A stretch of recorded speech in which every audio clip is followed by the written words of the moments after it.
Hi guys, so today's video is going to be my January wrap-up. Before I get into it, I do want to apologize for two things. One, my voice, I'm sorry. Maybe actually I'm like really doing you guys a favor. Maybe my voice sounds way better than normal right now. But I am sick, I'm probably gonna sniffle, and I don't know. It's just, I know it can sound kind of gross. And also, a couple of the books on this list I haven't completed yet. I'll still let you know my thoughts on them so far. But I do feel bad when I have more than one book that's not completed on my wrap-up. It's just I'm pre-recording this and, and I don't know when I'm going to feel better because as of right now I'm feeling worse each day. But I actually managed to wash my hair and get dressed today, so that's why I'm recording it now. I'm really sorry, bear with me. I'm gonna start with one of those books though that I mentioned not having completed, but being this one I'm a decent way through. That would be Lies of Locke, Lamora. Guys, I'm finally reading it. Oh my gosh. I feel so awful that I've constantly been putting on TBRs and then not picking it up. As of right now, I am 519 pages in. This is a little over 700 pages. I did ask a few of you over on Instagram how long it took you to get into it. And actually, I got a really interesting response to that on my Instagram stories. I'll go ahead and put that over here. But I had a few people say it wasn't until the very end when everything started coming together that they really liked it. As of right now, I don't care for this book. A lot of reasons why, most of which have to do with my personal preferences for what I enjoy in fantasy. I don't like extreme detail. I think some people feel that world building is equal to really detailed descriptions about things, but I actually think sometimes really, really detailed descriptions can pull me out of the story. It can kind of change the flow of what's happening, and we get so many descriptions in this book. There's a few other things as well. I think the pacing, he's chosen to do some stuff with flashbacks that I didn't hate initially because I actually really enjoyed the flashback sequences, but the more it's progressed, the less I've started to care about some of the stuff in the past, the less relevant some of it has felt, and it interrupts really exciting, intense scenes. And I also feel like sometimes he hasn't really explained certain things to you, and then they will appear in present day, and then he'll give you a flashback that explains whatever that various thing is, and then he'll take you back to present, kind of like, oh, here, this is the information you need. Okay, now we can go back so that this way you'll know what's going on now. I don't really like that. I prefer to know ahead of time because then the stakes feel so much higher to me. But I will say, like I mentioned earlier, some people say the way things come together at the end is really phenomenal, so my mind could be completely changed. And on top of that, I do want to add that the writing is very good. The writing is very good. I don't like the style, so I did have to switch to the audiobook. The style of the writing is very informal. I pointed out in a vlog at one point he had the word ah, A-H, and there were 7 H's. There's a lot of italics, there's a lot of parentheses, stuff like that, and I don't mind that here and there, but he does it a lot, so I did have to switch to the audiobook. I know that's not a big deal to most people, but it distracts me because it feels like texting, and then it makes it pull me out of the story a little bit. I will definitely, though, do a formal review for this when I'm done with it. Sticking with the books that I have started but haven't completed yet, we have All the Lights We Cannot See. This is a historical fiction book. It's kind of dual perspective, but also sometimes the narrator is basically a perspective because it's not really following either of our two main characters. But it is a World War II story, and one of our characters is in the army, and then the other character is a little girl who is blind. And as of right now, I'm loving it. I am really enjoying it. I do think it kind of reads slow, but I wouldn't say the book is slow. He's very distinct with his style because a lot of times he will have very short chapters or he'll describe things in a way that's brief but extremely powerful and impactful. And he has this way of telling the story so that it feels so separated from the characters and it makes it feel very cinematic. I don't usually gravitate toward that because I love feeling connected to the characters, but it's almost that there's such a sense of detachment that it's because, it feels like to me, it's because all of these events are so tragic and so terrible, so harrowing, and by having this very blunt way of telling the story, you're not romanticizing what's going on, you're just showing it.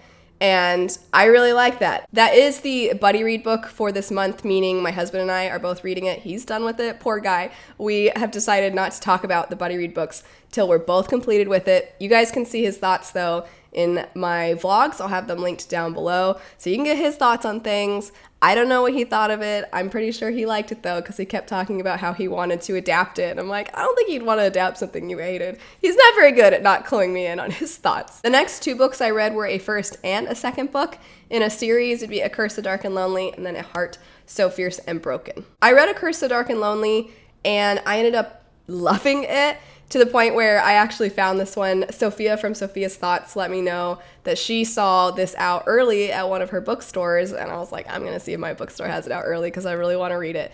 And they did. And it was just a great couple of books to read right at the beginning of the year, because the story, it's a Beauty and the Beast retelling, and the main character, she has cerebral palsy, but a lot of people really love, and I do as well, that is not her personality. That's not her character. It's just an element of who she is. She is just so feisty, and I feel like her reactions to things were really realistic. I just really loved her character a lot, and I really enjoyed the book as a whole. It was fast, and the author did a great job of starting you right when things would get interesting without making you feel lost, which I think is hard to do. It's hard to find that perfect balance of, okay, here's a slower beginning so you feel like you know what's going on, and then stuff starts to happen. I don't mind those kind. I don't mind being thrown into it, not knowing what's happening, and then figuring it out. But she found the perfect in-between, I thought. The beginning is very fast. Things start happening right away. It's a portal fantasy, so our main character, she ends up going into this fantasy world where there's a guy who is cursed, and she's supposed to try to help break the curse and everything. It was really good. It was not exactly what I was expecting. I basically just didn't think I would love it as much as I did. But it was such a good time that's why I wanted to pick up the second one.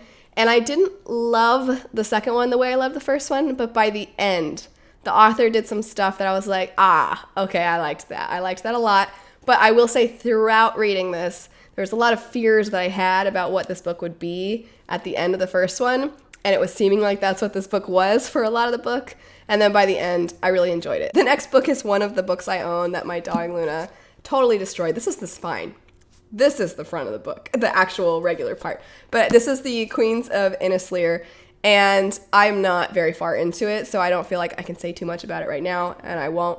But what I will say is my friend Jade from Bedtime Bookworm is reading this as well. She just finished it, and she messaged me that now she has a book hangover. So I'm really excited to see where it goes. At the beginning, I felt it was slow. It was kind of an artsy start, but I liked the way it was done. I do think that there's a lot of complex relationships, especially the family dynamics, and I have a feeling that's going to continue to play out as it goes along. Next up, we have Uprooted by Naomi Novik.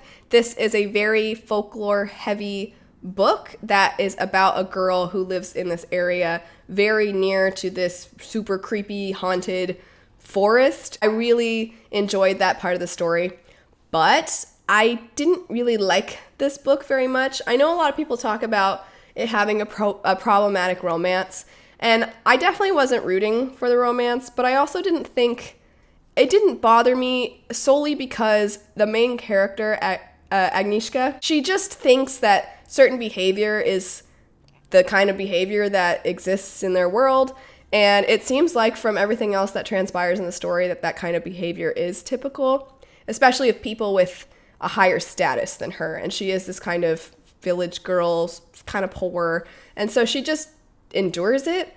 And so what she thinks is a normal relationship, or the things that she finds attractive, are not things that are like healthy necessarily. I don't hold that against the character or the book because it fit, in my opinion, but I'm only touching on that because a lot of people, they mention that when they talk about the story. I don't even think that part of the book was that big of a part of the book. It was just there, and it felt very random, and I didn't really like that part of the book. But the biggest thing was, I just felt like this book, it almost felt like a collection of short stories, except for it wasn't a collection of short stories. So you kind of just follow our character from one thing to the next, and I never felt like I knew what the goal was. And the goal is ultimately like, let's purify this haunted wood, basically. But it just didn't always feel like it, and it went in so many different directions, and then dangerous bad things would happen to her friend or to this other person, and then, oh, well, now we have to go save the queen. I was like, oh, okay. And a lot of times things would get resolved really easily. I would think, oh, okay, here we're going to get this really difficult task. They're not going to be able to get through, and then they're going to have to come back and try again. And they pretty much always succeeded. The magic, the way it's set up is all the wizards think there's a set way to do something. And then our main character comes along and she can just kind of do stuff, and it's different and it challenges the norm. And that was kind of cool, except for that means there's no real rules to the magic, because kind of the premise with the magic is that turns out there's other ways to do it. And I just never felt like I was all that grounded in the magic. It ultimately just wasn't for me, but I know a lot of people really love it. It is first person, and I think that the voice of the main character is very strong throughout the story. The folklore elements are really strong. I just didn't care for those other things. Last on the list would be Shadow and Bone by Leigh Bardugo. This was a reread for me. And I have to cough, hold on. Sorry. I actually did enjoy this by the end. I wasn't sure how I was going to feel on the reread, but big thing for me with the annoying main characters, because this one definitely kind of has a character who's a little annoying, she does show growth throughout this book. And I really appreciated that. A big thing about this story is the sense of loneliness and finding your worth, which I think are themes that appeal often to a younger audience more than an older audience. So those themes didn't quite appeal to me, but I thought they were done well. The tone of the book does feel more almost like middle grade, because young adult has matured significantly, I think, in recent years, especially with booktube becoming so prevalent, because older people are making videos and reading young adult books, and what they want in young adult books caters more toward their age. So I definitely think YA is being upped up in age, and then books like this that were more of what young adult used to be, they're now looked at as maybe a little cheesy or like super easy or really basic. I, however, still enjoy the occasional middle grade book and young adult book that feels more like it's for a younger audience. And that was the case for me. I liked it. I think it did what it wanted to do well. I do think the main character is a little annoying sometimes. I do plan on picking up the second one and then the third one, rereading those as well to see my thoughts of the whole trilogy once I'm done rereading it. So we'll see how I feel. That's it though for my January wrap up. Thanks so much for watching. Thanks for bearing with my gross, disgusting voice, and I'll see you guys later. Bye.